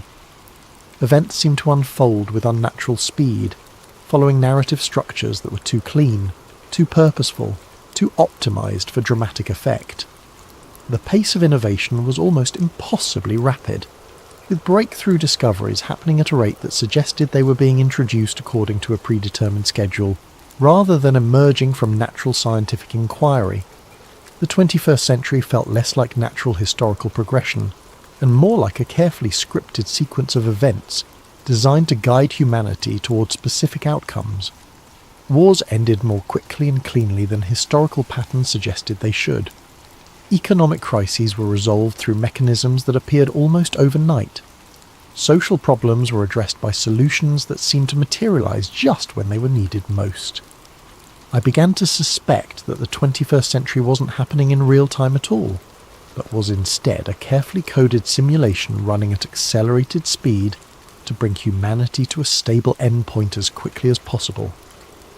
The déjà vu experiences that became increasingly common after Y2K weren't just psychological phenomena, they were processing errors, moments when the simulation briefly revealed its underlying structure to conscious observers. The Mandela effect, which wouldn't be widely recognised and named until years later, was actually evidence of ongoing system maintenance. When large numbers of people remembered events differently than the official record showed, it wasn't false memory. It was remnants of previous versions of the timeline bleeding through the code. The system was constantly making minor adjustments to optimize outcomes, and these adjustments sometimes left traces in human memory that didn't match the updated official version of events. But understanding the system and fighting it were two different challenges entirely. The more I learned about the architect's modifications, the more I realized how comprehensive and sophisticated their control had become. They hadn't just edited history. They had created a self-maintaining reality that could automatically detect and correct for new threats to stability.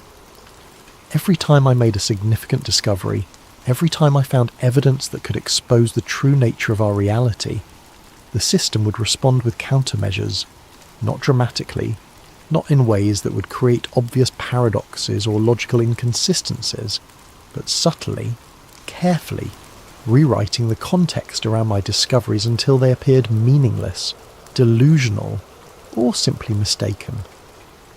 The pattern was elegant in its simplicity. Rather than directly contradicting evidence of the reset, the system would alter the circumstances surrounding that evidence. Witnesses would develop memory problems or psychological conditions that made their testimony unreliable. Documents would be discovered to have been created by known hoaxers or discredited researchers. Physical evidence would be revealed to have mundane explanations that made conspiracy theories seem ridiculous. I was beginning to understand that my investigation itself might have been anticipated, even planned for by the architects. Perhaps they needed someone to remember the original timeline, to serve as a reference point for their ongoing modifications. Perhaps my resistance was actually serving their purposes in ways I couldn't comprehend, providing feedback that helped them refine their reality editing algorithms. Or perhaps I was simply a bug in their code, a corrupted file that had somehow survived the reset but was slowly being debugged out of existence through increasingly sophisticated countermeasures. The evidence suggested that the architects were not merely powerful, but were operating on a level of technological sophistication that bordered on godlike. They could edit reality retroactively, alter human memory, and manipulate physical matter at the quantum level. They could predict the long-term consequences of small changes across vast networks of cause and effect. They could coordinate modifications across multiple timelines simultaneously. But they were not omniscient or omnipotent. The fact that my memories had survived the reset, that ghost fragments of the original timeline could still be found in forgotten databases, suggested that their control had limits. They could edit reality, but they couldn't completely rewrite it without creating inconsistencies that might expose their intervention. They needed reality to appear natural, authentic, believable. They needed people to accept the edited version of the world as the only version that had ever existed, and that requirement created vulnerabilities that a determined investigator could exploit. The question was whether I could exploit those vulnerabilities before the system completed its debugging process and eliminated me entirely. The breakthrough came in 2015, 16 years after the reset, when I finally cracked the encryption on a series of files I'd recovered from a decommissioned military satellite. The satellite had been part of an early warning system for nuclear attacks, launched in the 1970s and officially decommissioned in 1998. But like many military systems, it had never actually been turned off. It continued to orbit Earth, collecting and storing data according to its original programming, invisible to modern tracking systems that didn't know to look for it. The data contained what appeared to be source code, not for any software I recognised, but for something far more fundamental. It was code for reality itself. The files were massive, containing algorithms that described not just physical laws and mathematical constants, but human behaviour, historical patterns, and what could only be described as narrative structure. It was as if the universe itself was running on a sophisticated program, one that could be modified and updated like any other software system, with reality serving as both the operating system and the user interface. The code was written in a language that combined elements from every programming paradigm I had ever encountered, with additional constructs that seemed to operate according to principles I couldn't fully comprehend. Variables represented abstract concepts like historical momentum, causal density, and narrative coherence. Functions manipulated not just data, but the fundamental relationships between events, people, and outcomes. Within this code, I found references to error correction protocols and stability maintenance subroutines that operated continuously in the background of reality, monitoring for conditions that could lead to timeline instability. There were variables for historical consistency, causal coherence, and something called observer compliance, the system's ability to ensure that conscious beings accepted the reality they were experiencing as authentic and natural. Most chilling of all, I found a directory labelled Deprecated Entities, a vast database of people, places and events that had been removed from the active timeline. The database was searchable, and I spent weeks combing through it, finding friends, family members, even entire historical events that had been edited out of existence. Each entry contained not just the basic information about what had been removed, but detailed analysis of the causal chains that had made removal necessary. I found records of my childhood friend Marcus, who had died in a car accident when we were 15. According to the database, Marcus hadn't been removed because of his death, but because he would have survived the accident and gone on to become a brilliant engineer who developed a revolutionary new battery technology. The problem was that his invention would have been misused by a terrorist organisation to create portable nuclear devices, leading to attacks that would have killed millions. Rather than prevent the specific misuse, the system had chosen to prevent Marcus from existing at all, along with his potential contributions to both beneficial and harmful technologies. My high school girlfriend Sarah was listed as deprecated because she would have become an investigative journalist who exposed government corruption related to environmental cover-ups. Her reporting would have triggered a political crisis that led to the collapse of several democratic governments and their replacement by authoritarian regimes. The cost of saving the environment through her work would have been the loss of human freedom across multiple continents. Even more disturbing were the entries for people I had never known existed. Family members who had been edited out of my bloodline before I was born. Potential siblings who had been prevented from being conceived. Grandparents whose life stories had been altered to prevent them from passing on genetic predispositions or psychological traits that would have made their descendants less stable or happy. The database contained millions of such entries, each representing a person whose existence had been deemed too costly to the overall stability of the timeline. But it also contained entries for positive elements that had been enhanced or created. People who had been made more attractive, more intelligent, more emotionally stable than they would have been naturally. Historical figures whose accomplishments had been amplified through subtle changes to their circumstances and capabilities. But my greatest mistake was assuming that my access to these files was accidental. As I dug deeper into the code, I began to notice references to something called the Observer Protocol. This appeared to be a special subroutine designed to handle individuals who became aware of the system's existence, people who developed the ability to perceive the artificial nature of their reality, despite the programming designed to prevent such awareness. The protocol was elegant in its simplicity and terrifying in its implications. Instead of immediately deleting aware individuals from the timeline, which could create obvious gaps that might make other observers suspicious, the system would gradually edit their credibility, their relationships, and finally their existence itself over an extended period. The process was designed to look natural. The affected individual would appear to descend into paranoid delusion, gradually alienating friends and family with increasingly bizarre theories about reality manipulation. Their evidence would be systematically discredited or destroyed. Their support networks would be eroded through subtle manipulation of social dynamics, and their mental health would be undermined through targeted psychological pressure. Eventually, they would become so isolated and discredited that their complete disappearance would seem like a logical conclusion to their mental deterioration. Friends and family would remember them as troubled individuals who had lost touch with reality, making their absence feel like a relief rather than a tragedy. The few people who might have supported their theories would be dealt with through similar but less intensive applications of the protocol. I realised with growing horror that I had been following this script perfectly for the past 16 years.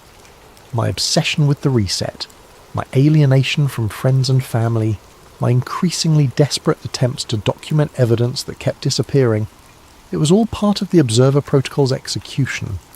Every move I had made, every discovery I had celebrated, every moment of apparent progress in my investigation had been anticipated and accounted for in the system's response algorithms.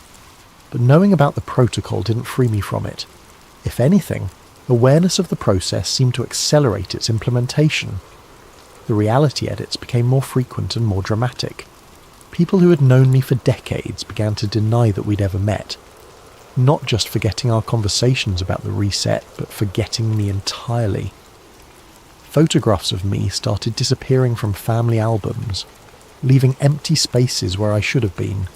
Even official records, my birth certificate, school transcripts, tax returns, employment history, began showing inconsistencies that gradually erased my legal existence.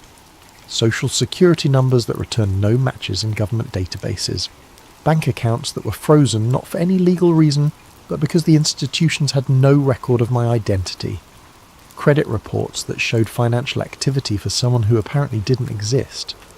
I tried to fight back by creating multiple backups of my research, storing files across dozens of different servers and platforms, using encryption techniques that should have been unbreakable. But the system was faster and more thorough than I could ever be. Data would corrupt itself the moment I tried to access it, displaying only random characters or error messages. Email accounts would be mysteriously closed for terms of service violations that were never specified. Even handwritten notes would fade as if the ink itself was defective, leaving only blank pages where crucial information had been recorded. More sophisticated attempts to preserve evidence failed in ways that seemed to mock my efforts. Backup drives would develop mysterious hardware failures that destroyed their contents without damaging the devices themselves. Cloud storage services would report that my files had never been uploaded, despite confirmation emails proving that they had been successfully stored. Even physical photographs would fade or become mysteriously damaged, as if the reality editing could extend to manipulating matter itself. In desperation, I began leaving digital breadcrumbs in online forums, encrypted messages hidden in image files, and coded warnings embedded in seemingly innocent comments on social media. But even these were being systematically hunted down and eliminated by algorithms that seemed capable of detecting subversive content, regardless of how cleverly it was disguised. The system's response became increasingly aggressive as my activities escalated. Not only were my own efforts being countered, but anyone who showed interest in my theories began experiencing similar effects. Forum posts asking questions about Y2K anomalies would be deleted by moderators who claimed they violated community guidelines. Users who tried to download my encrypted files would find that their internet connections mysteriously failed during the transfer. Even casual conversations about strange memories from around the year 2000 would be interrupted by distractions or forgotten entirely. I realised that the Observer Protocol was not just targeting me, but was creating a quarantine zone around anyone who came into contact with reality-threatening information. The system was protecting itself by ensuring that dangerous knowledge could not spread beyond the original infected individual. But the most disturbing revelation came when I found my own entry in the deprecated entities database. According to the file, I had been scheduled for removal from the timeline years earlier, but my deletion had been postponed indefinitely due to my classification as a useful aberration.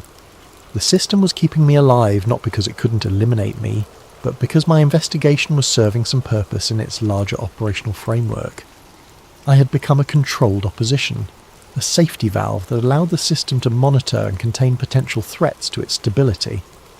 My research was being permitted to continue because it helped the architects identify weaknesses in their reality editing algorithms. Every method I discovered for detecting anomalies was being studied and countered, making their future interventions more seamless and undetectable. My entire investigation, my years of searching for truth, my desperate attempts to warn others about the nature of our reality, it had all been part of an elaborate debugging process. I was an unwitting beta tester for reality manipulation technology, helping to refine the very system I was trying to expose. The system was closing in, and I was running out of time. But knowing that my elimination was inevitable gave me a strange kind of freedom. If I was going to be deleted from reality, I might as well make my final actions count for something.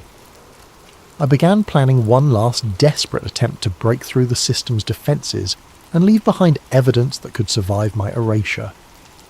The final phase began on December 31st, 2015, exactly 16 years after the original reset. I had been documenting my research obsessively, aware that each day might be my last, when the reality edits suddenly accelerated beyond anything I had experienced before.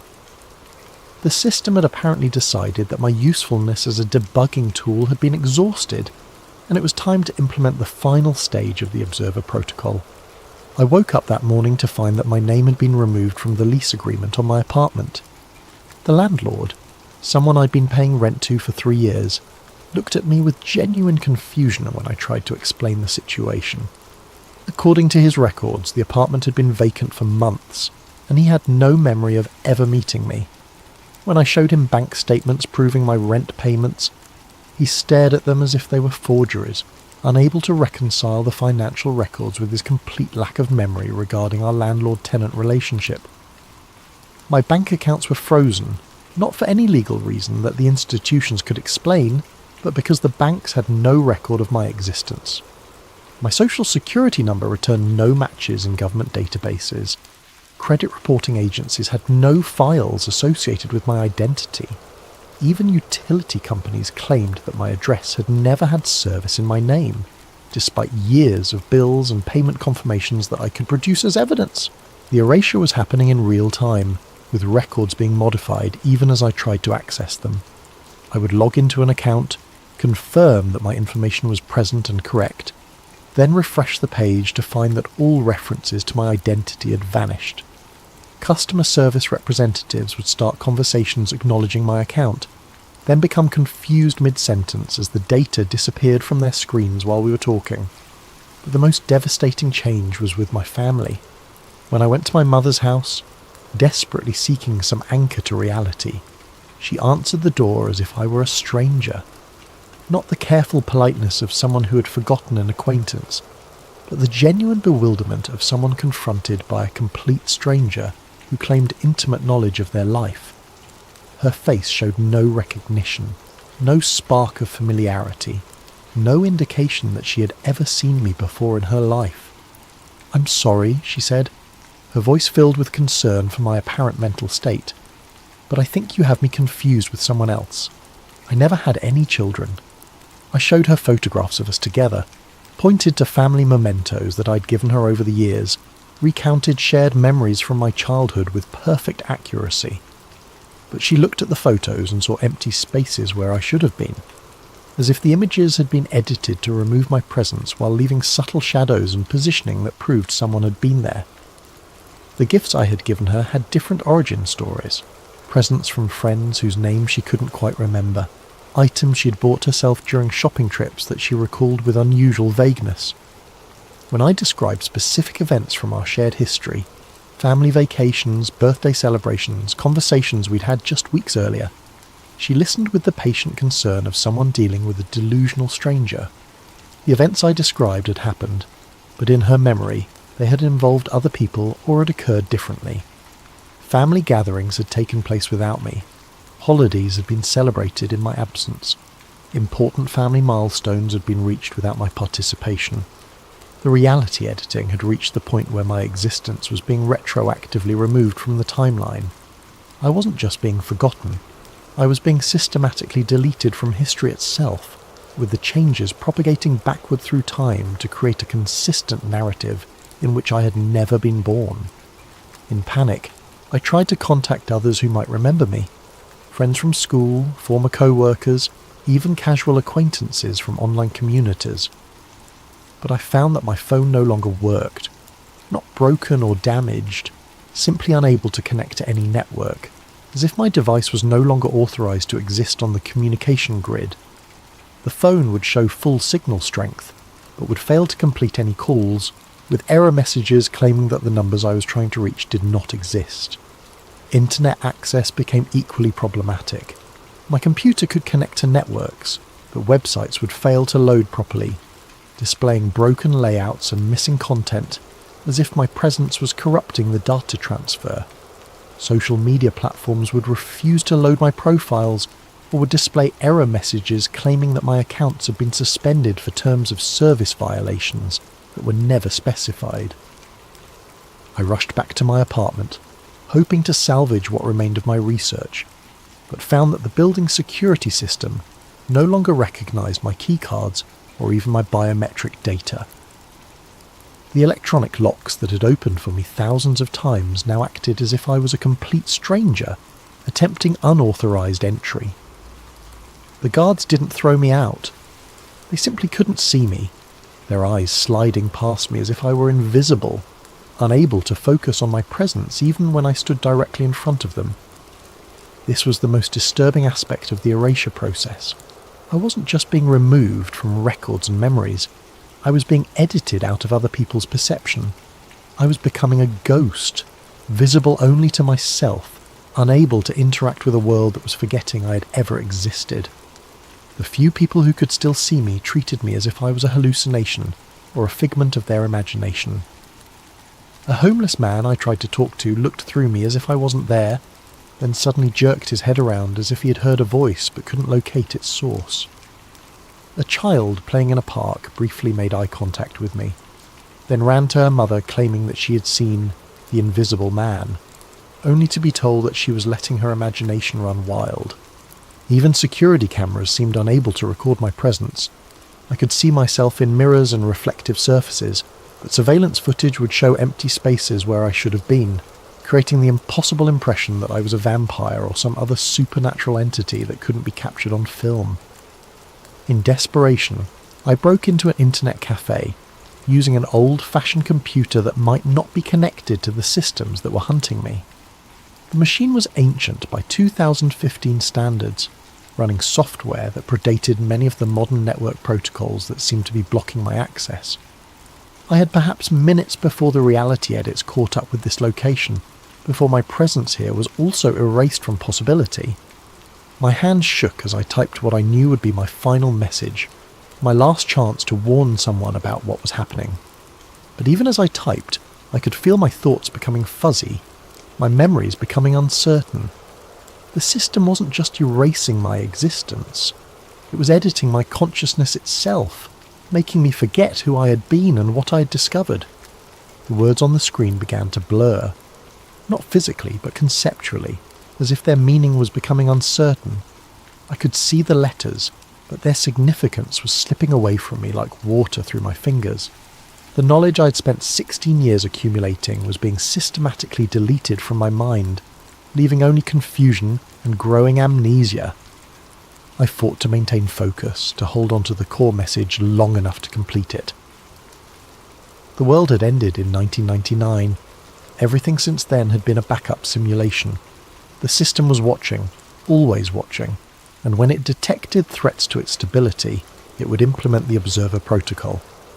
People who remembered too much would be gradually erased, first from records, then from memory, finally from existence itself. But even as I typed these warnings, I could feel them becoming meaningless. The concepts that had driven my investigation for 16 years were dissolving, leaving only the vague impression that something was wrong with the world, something that I could no longer articulate or even fully remember. The screen flickered. My vision became uncertain. I could no longer remember why I was sitting at this computer or what I had been trying to type. The words on the screen looked like random characters, devoid of meaning or context. Somewhere in the distance I heard the sound of fireworks. Or maybe it was just memory, the echo of a celebration from a lifetime ago, when the world had ended and been replaced with something better, safer, more stable. But somewhere in the deepest part of my fading consciousness, I held on to one last thought. If someone reads this, if these words somehow survive the erasure, then maybe the truth can still,